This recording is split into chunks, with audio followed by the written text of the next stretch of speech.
Assalamualaikum warahmatullahi wabarakatuh. Salam sejahtera untuk kita semua. Tabik pun, salam olahraga, jaya, jaya, jaya. Terima kasih kepada yang terhormat selaku dosen pembahas Bapak Dr. Chandra Kurniawan SPD MOR. Yang terhormat selaku pembimbing 1 Bapak Dr. Franciscus Nurseto MPSI. Dan yang terhormat Bapak pembimbing 2 Bapak Suarli SPD MOR. Serta teman-teman audiens yang saya cintai. Sebelumnya izin memperkenalkan diri, nama saya Alang Rizky Ramadhani dengan NPM 22130510170 dari Program Studi Pendidikan Jasmani Angkatan 2022. Sini saya akan mempresentasikan seminar proposal yang berjudul Metode Pengenalan Gerak Dasar Kaki Bebas dalam Renang Menggunakan Papan dan Fins pada Anak Sekolah Dasar di Klub Saburai Swimming Lampung. Latar belakang renang gaya bebas atau disebut crawl merupakan teknik berenang dengan mengayuh tangan secara bergantian dan menggerakkan kaki dari pangkal paha secara bergantian antara kanan dan kiri, serta mengambil napas dengan menghadap ke samping.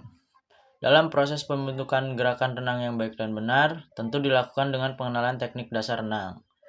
Pada gaya bebas, teknik dasar renang dimulai dengan pengenalan gerak dasar kaki bebas. Untuk memudahkan pembelajaran dan pengenalan gerakan ini, tentunya memerlukan alat bantu. Di sini alat bantu yang digunakan paling umum biasanya papan renang atau kickboard dan fins atau kaki katak. Papan renang dan fins merupakan alat bantu yang paling efektif dan efisien untuk pendasaran gerakan renang terutama pada bagian gerakan kaki. Selanjutnya yaitu ada rumusan masalah. Rumusan masalah yang pertama, banyak metode pembelajaran teknik gerakan dasar kaki bebas yang masih mengandalkan pendekatan langsung atau tatap muka dan instruksi lisan. Namun, tidak semua siswa memahami teknik metode tersebut. Yang kedua yaitu teknik gerakan kaki bebas melibatkan serangkaian gerakan yang cukup rumit, sehingga perlu dilakukan koordinasi gerakan yang tepat antara gerakan dari pangkal paha dan tungkai. Yang ketiga, pengaruh penggunaan model pembelajaran menggunakan alat bantu papan dan fins pada anak usia sekolah dasar di Klub Saburai Swimming Lampung. Selanjutnya, tujuan penelitian. Tujuan yang pertama yaitu mengembangkan metode pembelajaran dengan cara pengenalan gerak dasar kaki bebas pada anak usia sekolah dasar di Klub Saburai Swimming Lampung dengan menggunakan alat bantu berupa papan dan fins. Tujuan yang kedua yaitu memberikan alternatif dan solusi bagi pelatih untuk mengembangkan metode-metode pengenalan gerak dasar terkhusus pada gerakan dasar kaki bebas. Yang ketiga, mengembangkan koordinasi motorik anak usia dasar serta meningkatkan daya dorong tambahan pada saat berenang. Lalu manfaat penelitian. Bagi siswa, meningkatkan pemahaman dan keterampilan teknik gerak dasar kaki bebas, memberikan pengalaman belajar yang menarik dan interaktif. Bagi pelatih, mendapatkan solusi untuk permasalahan dalam metode mengajar renang dan meningkatkan kualitas pelatihan. Dan bagi mahasiswa, sebagai bahan pembelajaran serta referensi pengembangan metode pengajaran dengan menciptakan produk dalam penerapan suatu model pembelajaran. Tinjauan pustaka. Model pembelajaran adalah suatu konsep yang menggambarkan prosedur yang sistematis dalam pelaksanaan prosedur pembelajaran agar tujuan dari pembelajaran tersebut dapat tercapai dengan maksimal. Dalam pembelajaran renang, terutama pada anak usia sekolah dasar, menyesuaikan dengan tingkat perkembangan motorik, psikologis, dan sosial anak. Pengenalan renang pada teknik dasar sangat penting bagi anak usia sekolah dasar. Sebagai sarana pengenalan kegiatan air, renang merupakan olahraga yang sangat disenangi anak-anak sebagai suatu metode untuk menimbulkan keberanian dan keterampilan anak sekolah dasar di air. Lalu penelitian relevan, di sini terdapat 3 penelitian relevan. Yang pertama, penelitian dari Wijaya tahun 2021 dengan judul Efektivitas Penggunaan Papan Renang dalam Meningkatkan Teknik Gaya Bebas pada Siswa SD. Lalu penelitian kedua itu dari Lestari dan Hidayat tahun 2022 yang berjudul Pengaruh Latihan Menggunakan fins terhadap Daya Dorong dan Kecepatan Renang. Yang ketiga, penelitian Nur Aini tahun 2023 yang berjudul Model Pembelajaran Renang Berbasis Alat Bantu untuk Anak Usia Dini. Selanjutnya, metode penelitian. Pada penelitian ini merupakan penelitian pengembangan atau bisa disebut metode R&D, yaitu Research and Development, dengan tujuan mengembangkan produk dengan metode yang dirancang serta dengan alat yang sesuai. Untuk variabel penelitiannya menggunakan variabel bebas dan satu variabel terikat.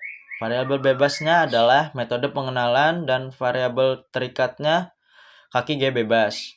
Untuk populasi dan sampel, dalam penelitian ini, peneliti menggunakan cara pengambilan sampel dengan total sampling, yaitu mengikut sertakan seluruh individu menjadi sampel yang terdiri dari anggota klub renang Sabura Swimming Lampung sebanyak 10 orang. Lalu teknik pengambilan data. Penelitian ini menggunakan kuesioner tertutup yang mana jawaban sudah disediakan sehingga partisipan bisa menjawab sesuai dengan kebutuhan dan kondisi yang ada di lapangan. Untuk penelitian ini dilaksanakan di kolam renang Pahoman, Bandar Lampung, di Jalan Ki Haji Ahmad Dahlan Pahoman, Kecamatan Teluk Betung Utara, Kota Bandar Lampung. Untuk waktu penelitiannya yaitu dimulai dari September 2025. Lalu teknik analisis data.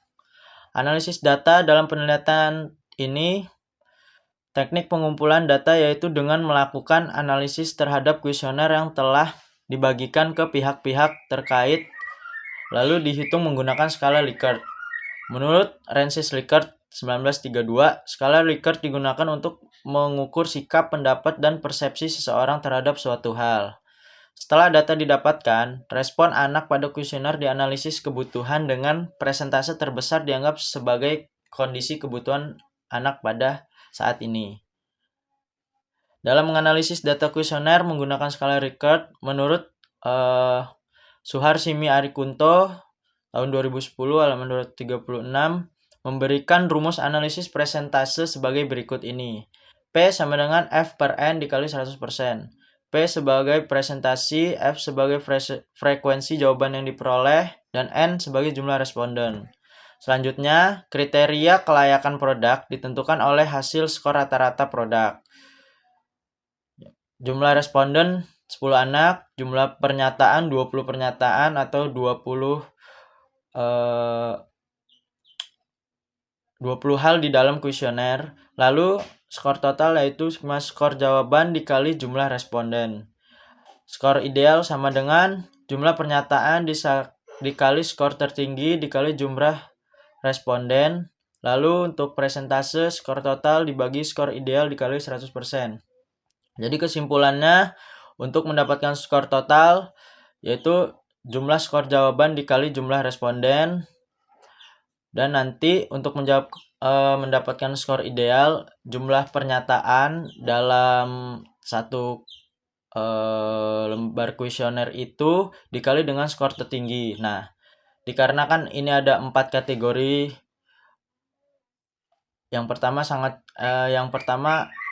sangat kurang, yang kedua kurang, yang ketiga cukup, dan yang keempat sangat cukup. Maka untuk skor ideal itu jumlah pernyataannya 20, skor tertingginya itu di angka 4 yaitu sangat cukup, dan dikali jumlah responden yaitu 10. Nanti totalnya dibagi dengan skor total yang dimana tadi sudah skor jawaban dikali jumlah responden. Nanti dikali 100%, maka akan menghasilkan presentase yang bisa menentukan kategori hasil dari responden ini apakah sangat cukup, apakah cukup, kurang, atau sangat kurang. Selanjutnya, validasi, evaluasi, dan revisi model. Yang pertama ada telaah pakar. Dalam penelitian R&D dibutuhkan validasi para ahli atau pakar.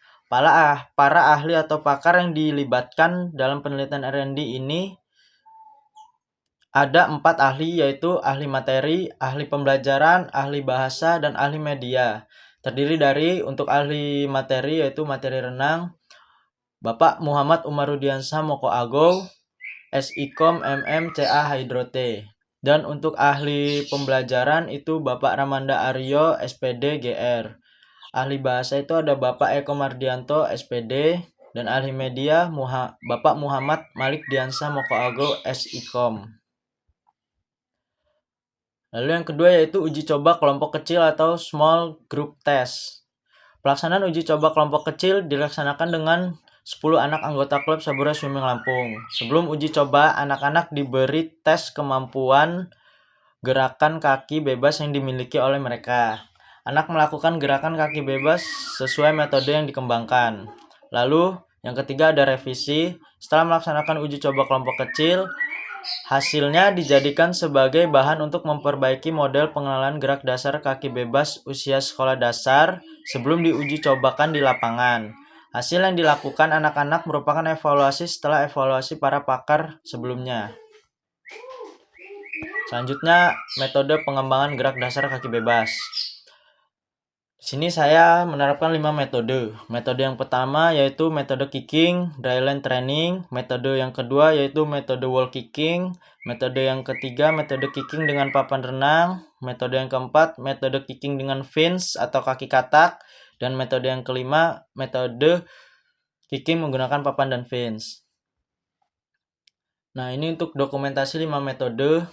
Metode kicking dryland training. Jadi melakukan gerakan kaki bebas di darat dengan posisi tubuh lurus, streamline, tangan di atas kepala, dan menggerakkan kaki bebas secara bergantian kanan dan kiri. Lalu yang kedua ada metode wall kicking, yaitu posisi tangan mendorong atau memegang tembok atau dinding dinding kolam berenang, lalu menggerakkan kaki bebas secara bergantian kanan dan kiri.